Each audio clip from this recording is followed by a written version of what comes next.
CAA लागू करने की टाइमिंग पर कांग्रेस ने उठाए सवाल। जयराम रमेश बोले, चुनाव से 1 महीने पहले का क्यों चुना समय। 4 साल बाद केंद्र सरकार ने सोमवार शाम को विवादास्पद नागरिकता संशोधन अधिनियम सीएए के लिए एक अधिसूचना जारी की है।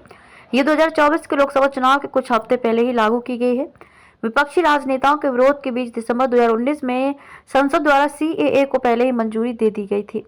सरकार द्वारा जारी की गई अधिसूचना के अनुसार 31 दिसंबर 2014 से पहले धार्मिक उत्पीड़न के कारण भारत आए थे उन्हें केंद्र सरकार बांग्लादेश, पाकिस्तान और अफगानिस्तान से आए गैर मुस्लिम प्रवासियों को नागरिकता दे सकती है। हालांकि सीएए के लागू होने के बाद से सियासी विवाद शुरू हो गया। विपक्षी लगातार इसको लेकर हमला बोल रहे हैं। कांग्रेस ने सीएए के लागू करने के समय पर सवाल उठाया है। सीएए नियम लाने में 4 साल और 3 महीने लगे। कांग्रेस नेता जयराम रमेश ने कहा कि भाजपा को सीएए नियम लाने में 4 साल और 3 महीने लग गए। ये एक हेडलाइन मैनेजमेंट है। उन्होंने इसे सामाजिक ध्रुवीकरण की रणनीति बताई।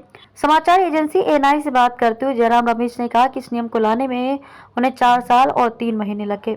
विधेयक दिसंबर 2019 में पारित किया गया था। 3-6 महीने के अंदर कानून बन जाना चाहिए था। ये सिर्फ ध्रुवीकरण के लिए है। कांग्रेस नेता ने आगे कहा कि मोदी सरकार ने सुप्रीम कोर्ट से 9 एक्सटेंशन मांगे और कल रात नियमों को अधिसूचित करने से पहले 4 साल और 3 महीने का समय लिया।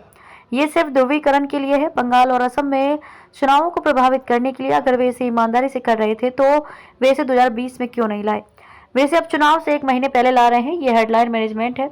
ये सामाजिक ध्रुवीकरण की रणनीति है। अन्य विपक्षियों ने क्या कहा। सीएए अधिसूचना पर असम कांग्रेस विधायक अब्दुल रशीद मंडल ने कहा कि इस अधिनियम का पहले ही सभी राजनीतिक दलों द्वारा विरोध किया जा चुका है।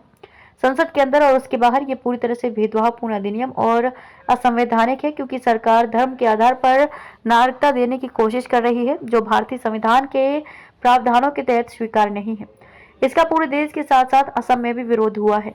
वारिस पठान ने कहा, क्रोनोलॉजी समझिए। सीएए नोटिफिकेशन पर एआईएमआईएम के राष्ट्रीय प्रवक्ता वारिस पठान ने कहा कि क्रोनोलॉजी समझिए, समय देखिए।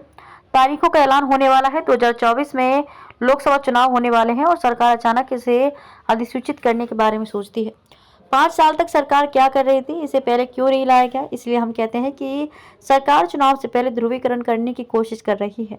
वे विकास के मोर्चे पर विफल रहे हैं। उनके पास सवालों के जवाब नहीं है। हमने पहले भी इस पर आपत्ति जताई थी और आज भी कहते हैं कि ये कानून असंवैधानिक है। हमें इस पर आपत्ति है।